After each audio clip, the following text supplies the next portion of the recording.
Well, I'm here with Lord Malcolm Offord, who is the leader of Reform in Scotland. Reform UK in Scotland. Reform UK in Scotland, I beg your pardon. And we're here at the splendid ship. Well, Tall Ship is one in my collection. Is that the sixth one? But to start with, we are down here, and yes. it's something you were talking about and you've completely embraced. You just came out with it in the TV debate. Yeah. And the reason was you were trying to make a point. I was getting asked about it so many times, and eventually I just thought, you know what, I'm not going to be embarrassed about the fact that I've worked hard and been successful, and actually I've got a hobby, and that makes me a real person. So I thought I'd just come out with it and tell and get a response, which is what I got. How does Ross Greer feel about that? Yeah. And he wanted fewer of the likes of you, yes. with your yachts and your yes. money and your employment and your tax pay. That's right. in the country. But in the meantime, he then says, I want to give everything away to Scots for free. Yeah. So all the freebies, all the free bus travel, free care, free whatever, free drugs, whatever, free, And then you say, how are you going to pay for that, Mr. Greer? He says, I'm going to tax the rich. Well, you just say you don't want any rich people. How does that work? I mean, it's just student politics, right? Yeah, right, exactly. So when you can you tell us about your love affair with yachts, because it started when growing up in Greenock, right? Well, it's because it's like you always envy what you can't have, right? Right. I mean, I grew up in modest circumstances in Greenock, and I used to open my curtains every morning and look at the Clyde, and it was just always so alluring. When you grow up down there at the tail of the bank, the river is such a dominant part. The yachts were gorgeous. We couldn't afford to do that. That was never a prospect in my family circumstances. It's just an itch that I've had to scratch. It took me till I was 55, and I remember I had a pal that was a sailor, and I said, is it possible for me to learn to sail at 55? I had a bit more time on my hands, right? And he said, well, actually, depends if you put your effort into it. But he said, I'll give you a piece of advice. Don't buy a big boat. You'll just be the idiot at the back, you can't sell it. Learn to sail on a little boat. So I did 5 years sailing in something called an Etchells, and I did that on the Clyde, I did it in the Solent, and I learned how to sail on a little boat first, and I learned to become a helmsman. I learned how to drive a boat, and it's a racing boat. And did you just love it? I absolutely loved it. I'll tell you why, because it's like therapy. I mean, I'd moved into the House of Lords in 2021. I was a minister in Scotland office. I'm beginning to get into political game. Politics can actually consume you.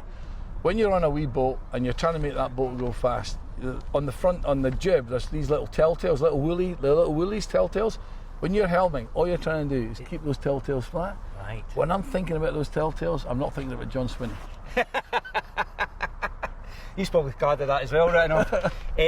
And so it's expanded to 6 yachts, but you've got you race out in Rhode Island, is that right? No, I haven't. That's another ambition. Right. I'd like to go and do that because the New York Yacht Club is based out at Rhode Island. Right. I've not done that yet, but I've raced. So I've only raced in Gourock, Largs, Inverkip, around the Clyde, right. and in the Solent in Cowes. Right. And Braveheart, is that your favourite? Is that your number one? Oh, I love Braveheart. Braveheart is a beast. Right. Braveheart is a weapon of mass destruction. But Braveheart is fantastic. We've got a big saltire on the side. Yep. And I'm down there trying to beat the English. Yeah. Okay. Doing well. Well, look, we've got a big regatta coming up in the summer, so we'll see how we get on. But it's very competitive, I have to say. And I liked your cheeky tweet today. You're invited to Mr. Greer on board to see what he thinks. And what's it? No toilet facilities, though. I mean, you're kind of slumming it a bit, Malcolm. So we don't have. So this is a boat that you just race on. Right? There's no galley. There's no beds. There's no loo. You have to bucket and chuck it. I don't think a boy from Bearsden's probably done that before. Well, especially if he's got his wetsuit. He's tied into his wetsuit. It could get a bit messy. Can you tell us about your career? Because you said on the telly you went to London with £2,000 in debt, were you? Yes. Yeah, £2,000 in debt.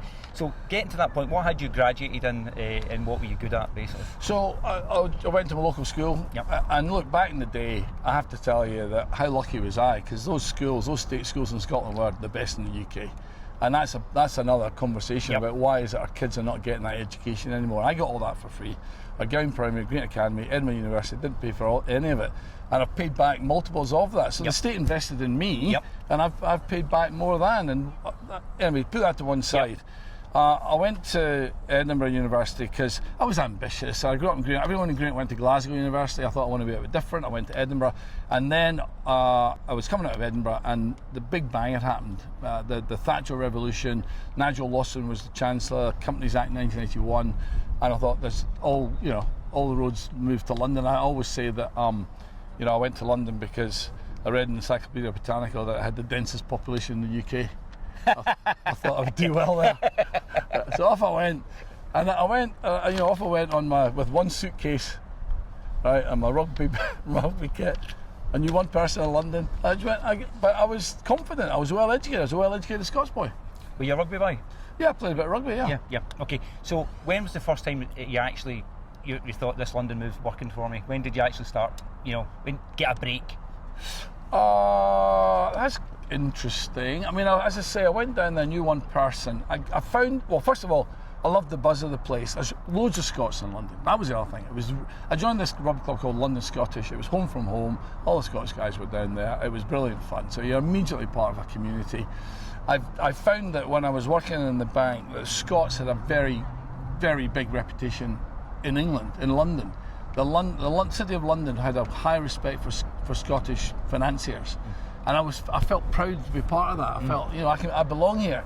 And then I discovered that I was reasonably good at it, and then I got my break probably about 10 years in. And so what was that? Was that a promotion, or was it actually heading up a fund or whatever? Yes, I actually moved. I actually did almost like a 10-year apprenticeship. Wow. So I worked in a merchant bank, and then I worked in a commercial bank in order to understand how to do it. Then I moved to a private equity fund, and then that's when I really got going. Malcolm, a lot of people, as you know, dream of the elusive being a millionaire part of it. When that first happened to you, was it a momentous occasion, or by that point was it just part of the career trajectory, if you know what I mean? No, that's a good point, because I'd spent 10 years, as I say, earning well, but not earning well, but just but not big sums. But I felt that I'd worked really hard. I mean, I'd worked long hours. I mean, it was a long hour. I mean, there's sometimes I'd be working 80 hours a week. Sometimes I'd be in all weekends. But I think Scots have got a work ethic. We're grafters, and I was enjoying what I was doing, and I didn't know where I was going, but I knew that I was going in the right direction.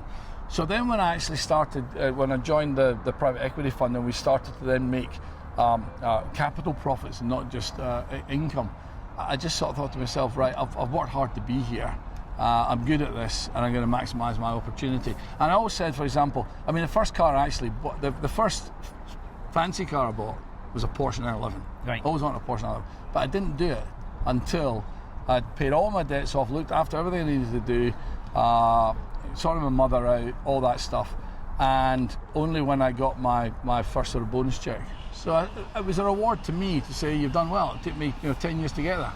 And that moment when you got that bit, when you realised, okay, this graft has paid off. Yes. A nice moment. It was a great moment, and it was a moment of satisfaction. And this is the thing that Scots understand, that your beer tastes better at the end of the week when you worked hard for it, right? Mm-hmm. We are workers, we're grafters, we're smart people, the Scots, we're ambitious people, and I think there's a real hunger in Scotland for success. And of course we've got the football team going out, and we want to be successful, don't we? It's inherent in Scots. And I think that we admire work, and I think the country wants to get back to work. You've spent a lot of time down there. Do you kind of, when you returned, did you kind of feel a bit of despair? Is that why you wanted to get into politics up here in particular after your time down there? I came back in 2014. And it was by coincidence, it was when the Indy Ref was. I didn't time it for that. It just so happened that was when my time in London came to an end. And obviously then I got sort of active on that referendum because I wanted to keep the UK together. Yep. My motivation, by the way, in all of this is to make Scotland the best place it can be. And for me, the logic is stay in the Union. But my motivation is to make Scotland the most successful bit. So that, I suppose, I got politicised a little bit on that. And then in 21, when Nicola Sturgeon threatened to rerun it, only 7 years later, and that annoyed me. Aye. That annoyed me. I thought, well, that's not fair, because these guys said it was for a generation. I'm not having that. And that was the tipping point that moved me into actually saying, right, I'm going to go for for politics, and that's when I went into the Scotland office. Malcolm, though, you could have quite happily spent a life not having to reveal how many homes you have and all that kind of stuff, but politics is a funny old game. Is it not part of you think, well, I could be doing a lot of other things, easier things? Yeah, than having to justify myself to Ross Greer, you mean? Of course. Yeah. But listen, here's the thing. Scotland has been very good to me. I don't want to sound too self-righteous. I'm very straight about this. Scotland's been very good to me. You know, I was brilliantly well educated. All the values that I have are Scottish values that have made me successful in the world. And everywhere I go, and every time I go to, I meet people like me from all these years ago, and I feel right now that they're being held back. And I feel personally so ambitious for Scotland. There's something in me, I don't know why, I've just got something inside me, some ambition, some drive, which propelled my private career. I now have that same ambition and drive in politics to make Scotland the best it can be. And I want Scots to be proud of who they are, make money, be successful, make this place much more wealthy. Malcolm, it must be tricky in a way though sometimes, after being a boss for so many years, you're just driving something the way that you want to. Then if you enter the world of politics, you have candidates fall out, anything you say is seized upon, and that must be strange, not being quite in as control as you would have been as a boss. It's a really, really insightful question, that, Matt, because people say to me, what is the difference between business and politics? And at the end of the day, in business, everyone's got a boss.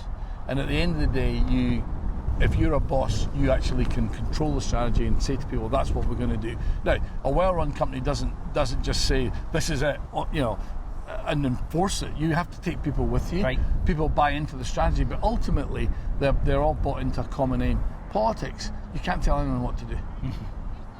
As much as you'd like to. You can't, even though I know I'm right. I can't tell you what to do. I've got to persuade you. I've got to persuade you.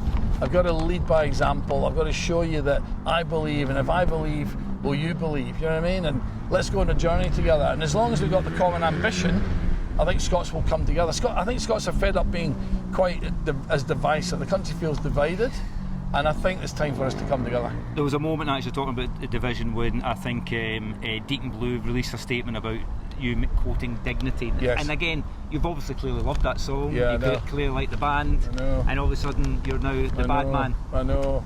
And I didn't mean to. That came out. I blurted that out because it was just the point where somebody had found out I'd got a yacht, and I said, "I will ask me how I got her." I say, "Isn't she pretty? You know, I saved my money. Isn't she pretty? A ship called Dignity." And it just came out, right?